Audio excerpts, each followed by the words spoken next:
Bom dia, bom dia, bom dia, gente. Tudo bem com vocês? Vamos lá para a nossa leitura da Bíblia. E hoje nós leremos Atos dos Apóstolos, capítulo 13, versículo 16 até o 42. Eu vou lendo e a gente vai conversando. Que a palavra chegue nessa segunda para muita gente, principalmente para os meus avós, que é por isso que eu tô aqui. Pondo-se em pé, Paulo fez sinal com a mão e disse: Israelitas e gentios, que temem a Deus, ouçam-me. O Deus do povo de Israel escolheu nossos antepassados e exaltou o povo durante a sua permanência no Egito. Com grande poder, os fez sair daquele país e os aturou no deserto durante cerca de 40 anos. Vamos começar aqui, porque aqui tem algo muito importante. Deus os aturou. Como a gente é difícil de vez em quando, né? Imagina se Deus tivesse a nossa paciência conosco. Nunca ia nos aturar. O povo passou por cima, por dentro do mar, sem se molhar, com os pés secos. Foi alimentado, foi aquecido. E mesmo assim eles duvidavam todos os dias. Mas mesmo assim Deus não desistiu deles. Deus aturou eles. E o que eu quero chegar com essa palavra? Que se eles viram o que viram e duvidaram, nós também podemos fazer isso. Porque nós somos seres humanos. E como que a gente permanece em Cristo? Lendo. Vai ter dias horríveis, vai ter dias que a gente não vai conversar com amor com o Pai, vai ser dias que a gente vai conversar com dor com o Pai, mas Ele é Pai, então Ele nos atura. Ele aturou aquele povo por 40 anos, alimentando, aquecendo, tirou eles do Egito, fez dezenas de milagres, e mesmo assim o povo duvidava. Então imagina nós, que muitas vezes nós também esquecemos dos milagres. Nós também esquecemos o que Deus fez pra gente no passado. Então é muito difícil quando a gente começa a demorar, quando o problema persiste, no meio do caminho a gente acha que não vai vir solução. E a gente começa a duvidar. E é normal. Se o povo que atravessou o mar duvidou, imagina nós. Mas sabe o que nos dá esperança? Deus aturou eles por 40 anos. Eles prolongaram o tempo de sofrimento igual a gente faz? Obviamente. Se você questionar, se você duvidar, o tempo vai ser prolongado. Mas Deus nunca te abandona. Nunca. Ele te atura.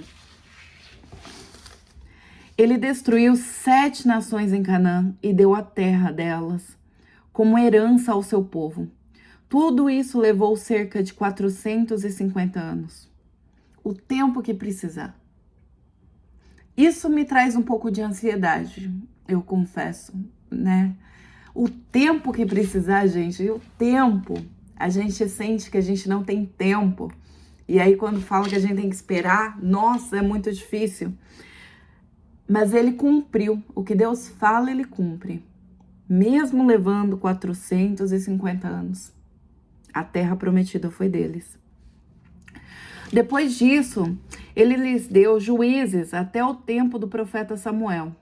Então o povo pediu um rei e Deus lhe deu Saul, filho de Quis, da tribo de Benjamim, que reinou 40 anos.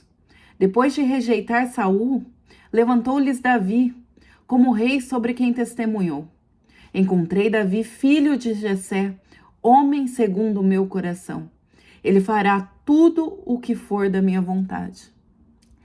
Isso daqui é extremamente importante e pesado. Como ser um homem segundo ao coração de Deus? Como? Eu não sei ainda. Mas crer e entregar a sua vida e cumprir a vontade de Deus é mandatório. Só nesse versículo aqui deixa muito claro isso. Ele fará tudo o que for da minha vontade. Então, se a gente quer ser um homem segundo o coração de Jesus, não significa que nós não teremos falhas. Ao contrário, Davi falhou muito. Ele era humano, né? Filho do pecado, filho da carne, igual nós. Mas o diferencial dele é que ele faria tudo o que Deus mandou. E como eu queria ser esse homem. Como eu queria, mas eu sou cheia de emoção, cheia de vontade, cheia de desejo. Eu sou cheia de mim. E aí que entra, nós temos que nos esvaziar de nós mesmos. Isso é uma jornada, não é do dia para a noite. É um caminho extenso, difícil, árduo, mas que devemos investir a cada dia. A cada palavra que entra, algo nosso sai. E não é do dia para a noite. Não tem shortcut. Nós temos que comer a palavra e esvaziar algo nosso, para que a gente seja homem segundo a vontade de Deus e que Ele possa nos usar no projeto dele, no propósito dele.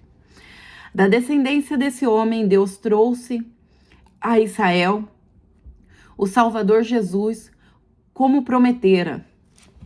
De novo aqui. Deus cumpre o que promete.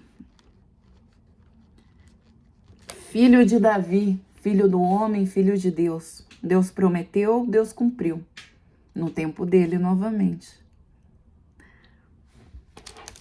Antes da vinda de Jesus, João pregou um batismo de arrependimento para todo o povo de Israel.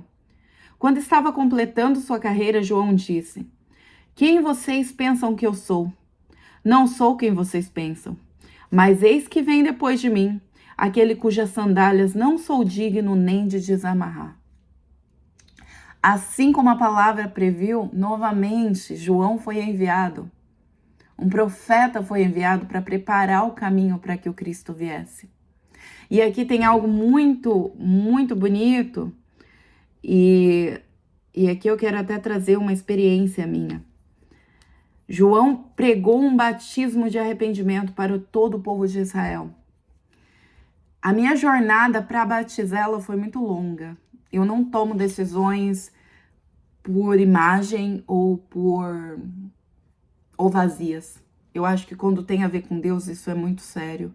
E eu não faço certas coisas e não farei certas coisas porque eu sei o perigo que é quando você não teme o Deus, nosso Criador.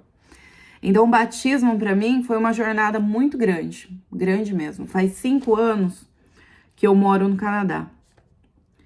E desde o 2º ano eu comecei a ir na igreja evangélica. No Brasil eu ia na igreja católica, mas eu era cristã por necessidade. E aí eu vou explicar o que é isso. No momento difícil, eu começava a ir na igreja todo final de semana. Eu lembro quando eu passei por um momento muito complicado na vida e eu comecei a ir na Igreja Exaltadora dos Nós, uma igreja de Campinas muito importante, muito grande. E é um misto, né, de igreja católica com uns cânticos mais evangélicos, né, com mais louvores. E era um espaço que eu me sentia muito bem. Mas eu comecei todo final de semana porque meu padrasto faleceu do nada, do dia pra noite. E a minha mãe já não trabalhava já há 10 anos, porque ela teve um bebezinho e ficou cuidando do bebê. O meu padrasto era o provedor da casa, então tudo era o meu padrasto. Eu estava na faculdade, eu fazia uma faculdade integral. No último ano eu estava num estágio, só que o meu padrasto morreu em novembro de 2014 e o meu estágio ia acabar em dezembro de 2014. Então eu me via numa situação desempregada, minha mãe sem trabalhar há 10 anos, uma criança pequena dentro de casa e meu padrasto não deixou estabilidade nenhuma, nada. Então foi um momento muito difícil e eu me apeguei a Deus naquele momento. Mas é aí que eu digo, e aí 6 meses depois foi muito turbulento, né? Muita coisa, eu literalmente achei que nós íamos passar fome, graças a Deus não passamos. Não passamos fome, Deus proveu e passando ali mais ou menos 6 meses, eu consegui voltar para a empresa que eu tava, né? Eu fui para uma posição efetivada, com salário bom, e aí a nossa vida começou a se organizar. Eu também tinha uns trabalhos extras, e aí nossa vida começou a prosperar mesmo. Não foi nem só organizar, foi prosperar. E aí, o que aconteceu? Parei de ir na igreja. Eu não ia todos os domingos. Eu continuei, mas eu ia a cada 15 dias, depois um por mês. Então eu era esse tipo de cristã por demanda. Num momento muito difícil, eu tava lá. Quando as coisas começaram a melhorar, eu achei outras coisas para fazer e coloquei outras coisas na frente de Deus. Então, por isso que o batismo para mim foi um caminho muito longo, porque eu já era cristã da Igreja Católica, eu vim para cá, comecei na Igreja Evangélica. Eu fiquei 2 anos dentro de uma igreja, indo e voltando, tipo, eu tive meus filhos, e aí era um pouco difícil, então eu ia, às vezes não ia. Então não tinha aquela disciplina de colocar Deus na frente, Deus em primeiro lugar. Então Deus estava na minha vida, mas ele nunca teve o pódio. Eu sempre colocava alguma coisa na frente dele. E aí, no ano passado, eu não lembro o mês, eu fui convidada para ir num evento especial de uma igreja, que era o encontro delas. E depois eu coloco aí a igreja, tudo. E foi um encontro maravilhoso, senti uma presença ali. Comecei a ir na igreja e a palavra foi entrando, foi tomando conta e hoje é minha prioridade. Hoje, Deus é o primeiro. Eu tenho uma estrutura na minha cabeça muito grande. Tudo que eu for fazer, segue essa estrutura. Deus, minha família e o resto. E qualquer coisa que infringir essa estrutura, eu não vou me submeter. Mesmo que doa, mesmo que eu sofra, eu não submeterei. Então, Deus ganhou esse pódio na minha vida recentemente. E aí, quando ele ganhou esse pódio, que ele apresentou o batismo para mim. Porque até então, primeira imagem do batismo que eu tinha era uma imagem leiga, de pessoa que não entende a Bíblia nenhuma, que era eu batismo na igreja que eu congrego, e aí eu fico presa àquela igreja, então eu nunca quis batizar. Depois veio o conhecimento pela palavra, que o batismo é para Jesus, e aí depois veio por que não batizar? Então foi um processo muito longo, eu passei da fase... Entendi o que é batismo, mas não é pra mim, não precisa.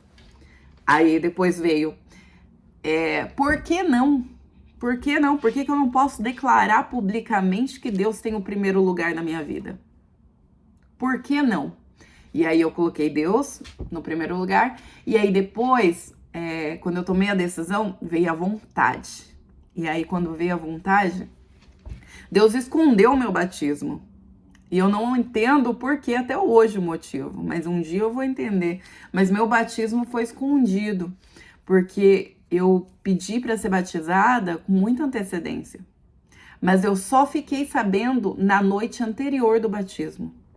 Eu não pude convidar ninguém, eu não sei o porquê, mas meu batismo foi escondido. E um dia que Deus revele o porquê. Mas o batismo de arrependimento... eu tô compartilhando isso porque se você tá aí e não sabe ainda, tome o seu tempo. Faça as coisas de coração, porque por imagem Deus não vai validar. Então, quando estiver dentro do coração e quando você tiver certeza, aí sim você siga aqui, ó, o que a palavra falou. João veio e pregou o batismo de arrependimento, para que depois você fosse batizado pelo Espírito Santo.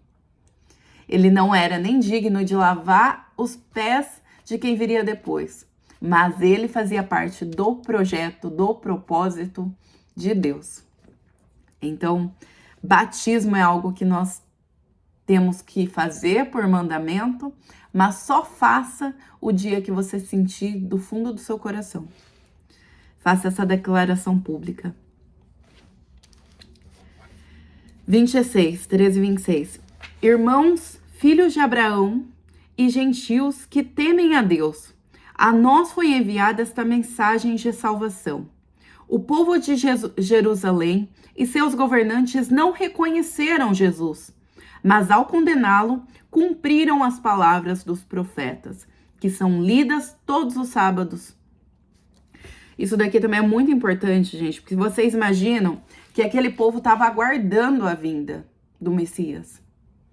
Eles sabiam, eles ouviam a palavra todos os sábados.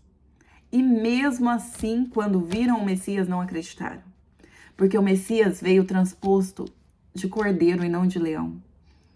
E quando a gente espera um líder, a gente quer um líder forte, a gente quer um líder que vem e regaça com os nossos inimigos, a gente quer alguém que vem e faz um estrago. E Jesus não veio para isso. Nessa primeira vinda, Jesus veio para ensinar o que é importante. Eu sempre escuto de uma amiga que ela fala assim, nossa, tem muita facilidade para entender a Bíblia. E eu acredito que a facilidade, claro, vem de uma vontade, de um dom que Deus me deu, mas além disso, é porque eu foco no que é importante. E Jesus veio para o que era importante. Jesus não veio para falar que comida XY não é boa. Jesus não veio para falar se o sábado ou o domingo é bom. Jesus não veio para dizer se você tem que, sei lá, batizar sua criança pequenininha ou grande. Jesus não veio para nada disso.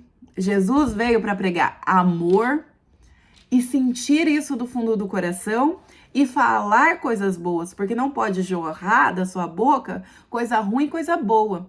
Da mesma boca só pode jorrar um tipo de água e ela tem que ser doce.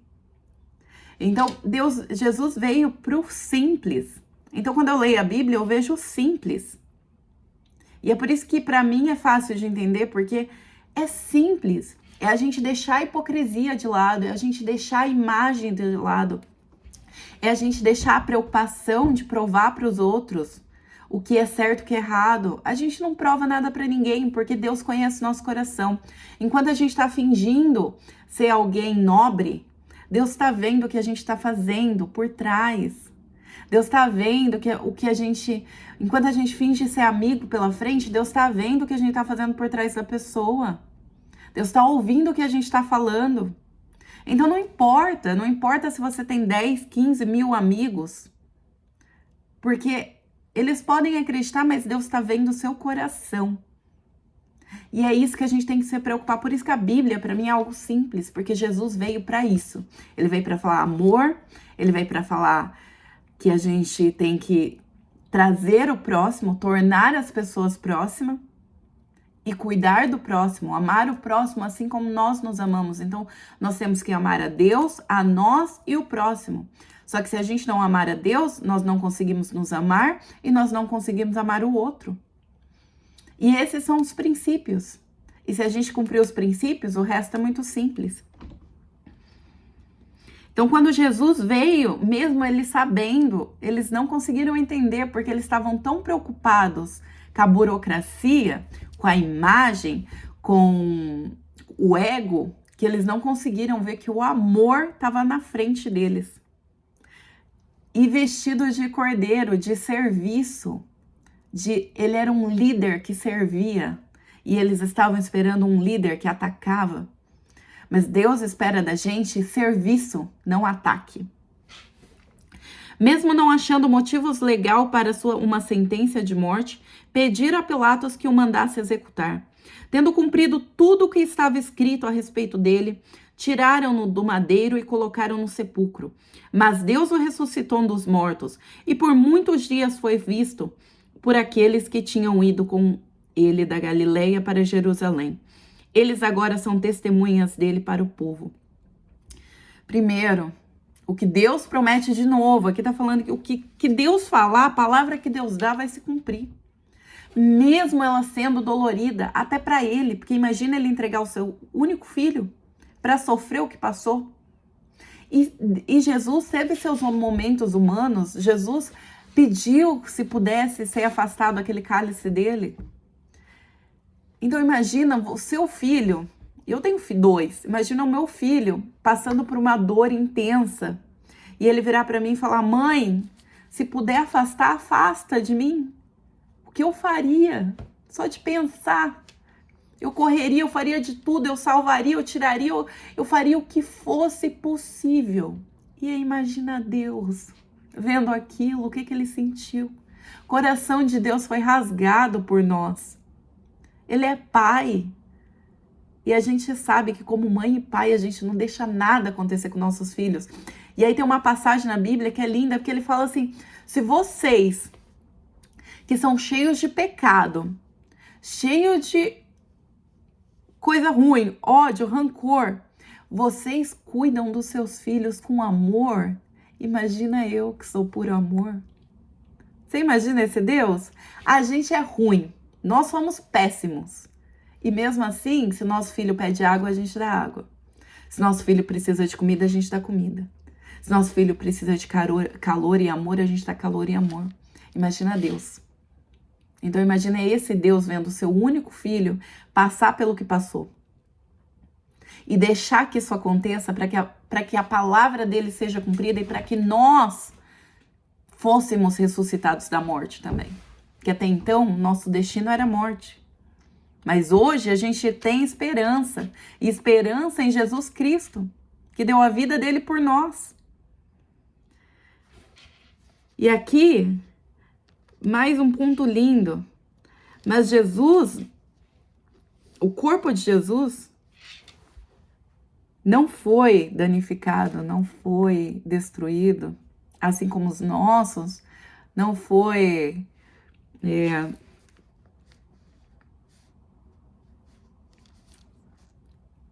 cadê? Deixa eu achar a palavra aqui. Pediram, cumprido tudo que estava escrito a respeito do madeiro. Mas o corpo de Deus não foi, de Jesus não foi para a terra. Deus recolheu. Ele não deixou que os vermes o comessem, assim como o nosso corpo vai. E a gente valoriza tanto isso daqui, essa capa, sendo que essa capa não tem valor nenhum. E eu entendo. Eu tô lendo aqui, mas por dentro, meu coração também se machuca. Eu mesmo, às vezes, tenho preocupações que não deveria ter. Eu mesmo sofro de ansiedade. A gente é humano. A gente se preocupa muito com isso daqui.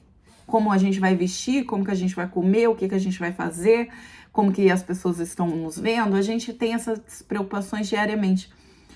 Mas todos nós vamos para a terra, para o mesmo lugar. O nosso espírito que vai para Deus. E mesmo assim a gente se preocupa e perde tanto tempo. E Deus ressuscitou dos mortos. E por muitos dias foi visto por aqueles que tinham ido com ele da Galileia para Jerusalém. E Deus, Jesus não se mostrou para qualquer um. Então isso daqui, a gente tem que olhar o que Jesus fez, porque se ele, mesmo como perfeito, mesmo como acima de tudo, ele não se mostrou para qualquer um, por que que nós, pequenos, queremos nos colocar no pódio e nos mostrar para todos? 32. Nós lhes anunciamos as boas novas. O que Deus prometeu a nossos antepassados, ele cumpriu para nós. Seu filho ressuscitando, seus filhos ressuscitando Jesus, como está escrito no Salmo 2. Tu és meu filho, eu hoje te gerei. O fato de que Deus o ressuscitou dos mortos para que nunca entrasse em decomposição é declarado nessas palavras aqui, gente. Era essa palavra que eu queria buscar. Decomposição. Deus não deixou que o corpo do seu filho se decomposse. Eu lhes dou as santas e fiéis bênçãos prometidas a Davi. Assim que ele diz, em noutra passagem, não permitirás que o seu santo sofra decomposição. Gente, tudo, cada detalhe foi escrito. Quando eu comecei a minha jornada, né, aqui no Canadá, de entender a Bíblia, né, a primeira coisa que o pastor me perguntou era se eu acreditava na Bíblia. E eu fui muito sincera para ele. Eu falei assim, acredito, um livro histórico muito bom. E só. E aí eu comecei a fazer um estudo bíblico, né, na época, um estudo bíblico de quarta-feira. E aí que a minha mentalidade mudou. Gente, isso daqui é um livro com provas. Não é simplesmente um livro de história, igual eu achava. Cada coisa que foi dita é comprovada. Tem uma coisa que eu escuto diariamente, né? Diariamente, assim, porque eu ouço muito o culto e eu adoro o Thiago Brunet. E aí ele sempre fala, quando Deus te dá uma palavra, ele confirma. Ele sempre confirma, ele sempre vai falar 2, 3 vezes. Ele nunca vai falar uma vez só. Porque ele não vai te deixar dúvida quando for dele. E a Bíblia, a palavra de Deus, é isso. Tudo que ele falou, ele confirmou 2, 3 vezes. Ele não deixou dúvida que ele estava prometendo. E quando ele cumpriu, ele fez com que todos, né, como diz aqui, os que foram anunciar as boas novas, soubessem sobre o que eles estavam falando, quais promessas eles estavam falando. Então não deixou espaço para dúvida. Então quando é de Deus, Deus comprova. E a Bíblia é isso. A Bíblia não é um livro histórico. A Bíblia é um livro de profecias que são sempre repetidas e comprovadas no futuro. 1, 2, 3, até mais vezes, por diferentes pessoas, em diferentes lugares do mundo. Então não tem como duvidar. Quando você começa a entender e começa a fazer um estudo bíblico, não há dúvidas. É perfeito assim como Jesus. É perfeito assim como Deus. Eles não deixaram espaço. 36. Tendo, pois, Davi servido ao propósito de Deus em sua geração, adormeceu, pois sepultado com seus antepassados, e seu corpo se decompôs. Mas aquele a quem Deus ressuscitou não sofreu decomposição. Portanto, meus irmãos, quero que saibam que mediante Jesus lhes é proclamado o perdão dos pecados. Por meio dele, todo aquele que crê é justificado de todas as coisas das quais não podiam ser justificados pela lei de Moisés. Cuidem para que não lhes aconteça o que disseram os profetas. Olhem, escarnecedores, admirem-se e pereçam, pois nos dias de vocês farei algo que vocês jamais creriam se alguém lhes contasse. Aqui, gente, tá o porquê de nós estarmos falando hoje e o porquê de eu ter escolhido essa palavra. Eu só vou ler de novo. Portanto, meus irmãos, quero que saibam que mediante Jesus lhes é proclamado o perdão dos seus pecados. Não importa quem você é hoje, o que você fez. Por Jesus, lhes é proclamado o perdão dos pecados. Por meio dele, todo aquele que crê é justificado. De novo, não importa quem você é hoje, como você está hoje. Aceita ele como seu único salvador. E ele te justificará. De todas as coisas das quais não podiam ser justificados pela lei de Moisés. A lei, gente, é um guia. A lei foi estabelecida para que nós soubéssemos o que é ser imagem e semelhança de Deus. O que é ser imagem e semelhança de Deus? É colocar Deus no pódio, no primeiro lugar, você em segundo, e amar o seu próximo assim como você se ama. E não fazer nada que fira esse próximo. Não rouba, não deseja, não tem inveja, não mata. Faz nada que fira esse próximo. A lei é essa, mas nós conseguimos cumprir? Não, porque nós somos carne. E como carne, a gente peca todos os dias, pequeno, grande, não importa. Porque para Deus não tem pecado pequeno ou grande, tem pecado. Pecado é pecado. E todos eles são perdoados. Você entendeu? Você pode ser perdoado. Cuidem para que não lhes aconteça o que disseram os profetas. Quando Paulo e Barnabé estavam saindo da sinagoga, o povo os convidou a falar mais a respeito dessas coisas no sábado seguinte. Despedida a congregação, muitos dos judeus e os estrangeiros piedosos convertidos ao judaísmo seguiram Paulo e Barnabé. Estas conversas com eles, recomendando-lhes que continuassem na graça de Deus. Então a gente termina aqui, ó, com essa frase. Hoje, com essa palavra, eu lhe recomendo que continue na graça de Deus. Eu termino hoje essa palavra dizendo: eu lhe recomendo que você continue na graça de Deus. Porque o que Deus cumpriu, o que Deus prometeu, Ele cumpriu. Mesmo doendo, mesmo sendo a coisa mais difícil. Imagina, para nós é difícil, imagina para Deus. E mesmo assim, Ele cumpriu a palavra. Para que a gente tivesse vida. Por meio de Deus, Ele nos deu vida. Um beijo no coração e eu fecho o vídeo de hoje.